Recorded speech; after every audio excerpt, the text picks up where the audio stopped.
Salut à toi, comment est-ce que tu vas aujourd'hui? Moi ça va super, il y a juste plein de travaux là actuellement, pas très loin de chez moi, c'est assez chiant pour faire des vidéos.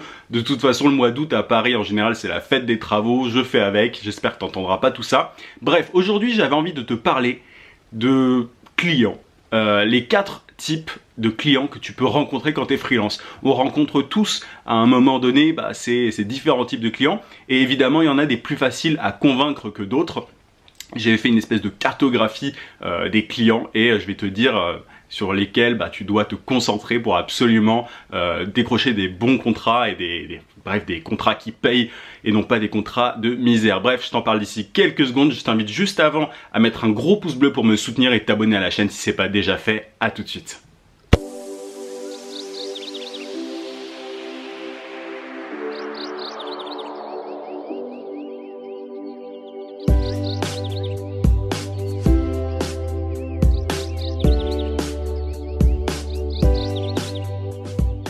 Bon, j'espère que cette cartographie des clients va t'aider. En tout cas, moi, ça a vraiment été un gros déclic quand je l'ai compris. Alors, je vais commencer du client le plus galère au plus facile. Enfin, voilà, du pire client au meilleur type de client.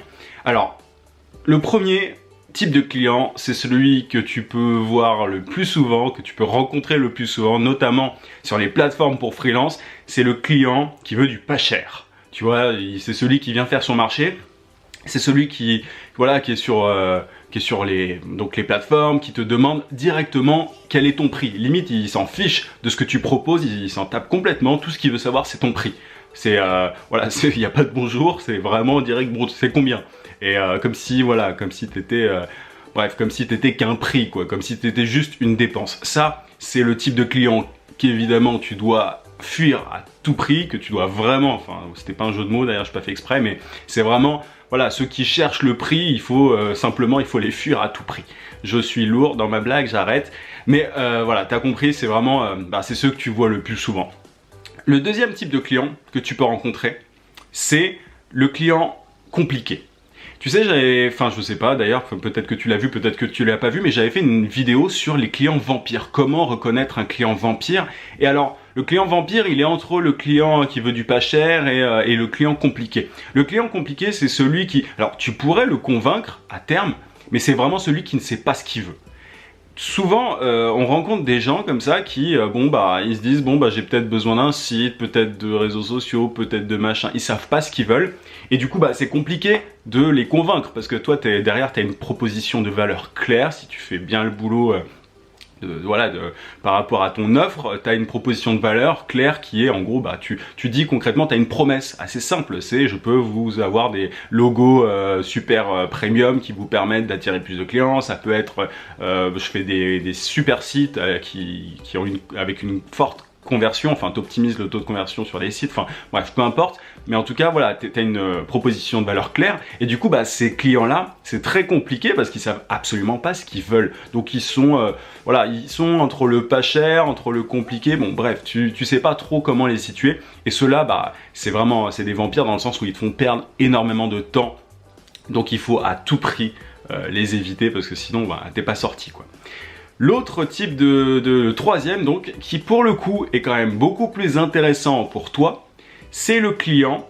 Alors on passe vraiment du côté positif. Tu en as deux qui sont ultra négatifs, deux types de clients qui sont ultra négatifs, ceux dont je viens de parler. Et de l'autre côté, tu as donc le client sophistiqué, le client éduqué, disons. En gros, il sait ce qu'il veut, mais il est très très pointilleux. C'est celui que tu vas, il est d'accord avec par exemple ta proposition de valeur, il veut ce que tu proposes, mais il est vraiment compliqué.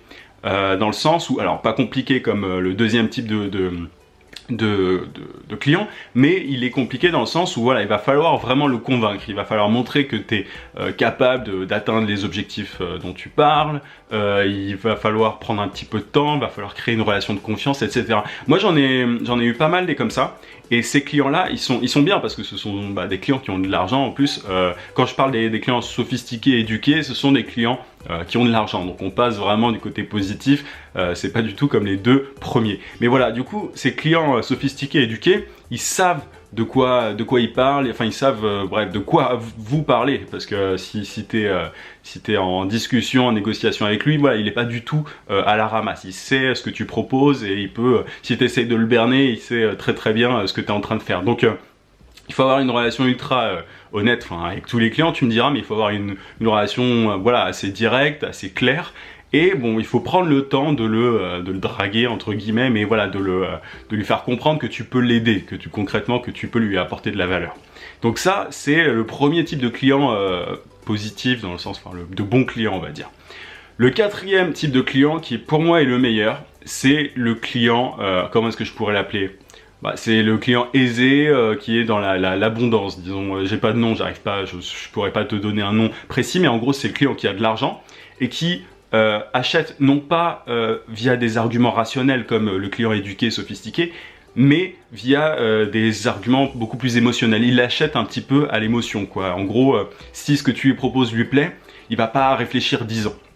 C'est le client Enfin, c'est le meilleur type de client parce que derrière, si tu arrives à avoir une connexion avec lui et tout, ça peut aller assez vite. Si tu es clair dans ta proposition et que ce que tu proposes tout simplement lui va, tu as beaucoup plus de chances d'arriver à travailler avec lui. Donc c'est ça la différence entre le client éduqué, sophistiqué. Non pas que le client riche, je sais pas comment l'appeler, le meilleur type de client ne soit pas éduqué, mais c'est juste qu'il met moins l'accent en fait sur les arguments rationnels. Il y en a qui, moi je vois vraiment cette différence de manière, c'est assez flagrant, hein, c'est que des fois tu as des clients, il faut vraiment prendre du temps. J'en ai eu un récemment d'ailleurs comme ça. Il faut vraiment prendre du temps pour le convaincre, lui apporter des chiffres, etc. Et d'un autre côté, tu as des clients qui sont un peu, allez, comme ça, quoi. Tu vois, c'est-à-dire que tu proposes le truc, tu proposes ton prix, ok, ça va, on y va, on travaille direct. Et ça, c'est parce que, voilà, il est beaucoup plus dans...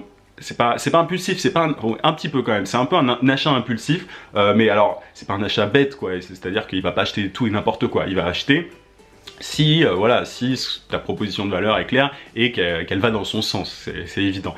Mais tu vois du coup qu'il y a 4 types, c'est une cartographie arbitraire, c'est selon mon expérience, mais je pense que ça se retrouve pas mal. Et voilà, donc les deux premiers, il faut que tu évites le client cheap, le client pas cher. C'est le pire, hein, clairement, tu l'as sans doute rencontré, et je suis sûr que tu le rencontres très régulièrement, c'est celui que tu vois le plus. Si tu es inscrit sur des plateformes pour freelance, que tu regardes les offres en fait pour freelance sur internet, la plupart du temps ce sont des clients cheap. Alors pas tout le temps, mais très souvent. Parce que c'est simple, ces clients-là, ils ont été habitués à ce que les freelances facturent comme ça à l'heure, qui donnent tous leur prix de manière transparente et tout. Les gens, les freelances sur les plateformes, voilà, tu as déjà le prix, tu as l'étiquette prix en dessous de leur profil. Donc forcément, tu as les clients de ce genre-là qui sont éduqués à ça un petit peu, dans le sens où voilà, ils sont habitués à ce que les freelances donnent leur prix direct. Du coup, si tu donnes pas ton prix direct avec ces types de clients, ils vont se dire oh, c'est bizarre, il va essayer de m'arnaquer, etc. Enfin, tu vois, les clients bien galèrent. Et ceux-là, il faut absolument que tu les évites, et c'est pour ça qu'en général, moi je te conseille d'aller non pas vers ces clients, de pas aller chercher des clients sur internet forcément, ne pas répondre à des offres de gens qui cherchent des freelances, mais plutôt d'aller toi-même vers les clients, vers les personnes qui pourraient être intéressées par tes services. Souvent, les meilleurs clients, ce sont pas ceux qui postent des offres. Ils sont pas forcément conscients, ils sont conscients de leurs problèmes, mais ils cherchent pas forcément à la résoudre tout de suite, non, parce que simplement ils ont pas trouvé la bonne personne, ou alors ils ont pas le temps. Et pour ça, la meilleure méthode, c'est de les approcher et de les contacter. Alors moi souvent je dis qu'il ne faut pas contacter sur les réseaux sociaux directement, mais qu'il faut leur parler. Il faut parler à des décideurs, vraiment à ceux qui ont le pouvoir dans l'entreprise. C'est vraiment le meilleur moyen pour arriver à les convaincre, et c'est comme ça moi que j'ai eu mes plus gros clients. Je cherche absolument pas maintenant, depuis bien longtemps maintenant, mais à répondre à des offres pour freelance, parce que je sais qu'ils n'auront pas assez pour me payer. C'est aussi simple que ça. C'est souvent, je le dis, tu vois, même quand on me contacte et que je sens que le client est du type 1 ou 2 par rapport à la cartographie dont je te parlais, derrière je leur dis désolé, soit je suis pas disponible, soit désolé, mais je dis pas je vais être trop cher, mais je vais dire je suis pas intéressé, quoi. Donc concentre-toi vraiment sur le client, le type de client 3 et 4, et pour ça il faut que tu ailles vers eux Et parfois un seul client, je l'ai déjà dit mais dans les vidéos de cette semaine, mais parfois un seul client peut suffire pour devenir indépendant, dans le sens où si tu as un gros client comme ça et qu'il est intéressé par ce que tu proposes, il peut vraiment bien te payer. Et la meilleure façon pour ça, pour démarcher ses clients, moi je le dis souvent, mais c'est par email et de manière ultra personnalisée, mais pas de n'importe quelle manière. Bref, en tout cas, si c'est quelque chose qui t'intéresse, si t'as envie de trouver un client de ce type-là, qui paye bien et qui est intéressant pour toi, je t'invite vraiment à suivre ma formation que j'ai sortie cette semaine, que j'ai appelée Client Idéal, dans laquelle justement je te montre comment identifier ces gros clients, comment trouver leurs contacts et derrière comment les convaincre par email via une méthode assez particulière. Je l'ai vu nulle part pour le coup. Et il y a tout un tas d'outils super pratiques qui te mâchent le travail pour tout un tas de parties de ce travail de prospection. Bref, du coup, si tu as envie de suivre cette formation, c'est simple, tu cliques sur le i juste ici ou bien sur le lien dans la description, tu auras tout le détail de cette formation. Voilà, c'est tout ce que j'avais à te dire aujourd'hui. Je te souhaite une très bonne soirée si tu regardes cette vidéo le soir et une bonne journée si tu regardes cette vidéo le jour. Bref, je parle trop. À demain, vie sans limite, à plus.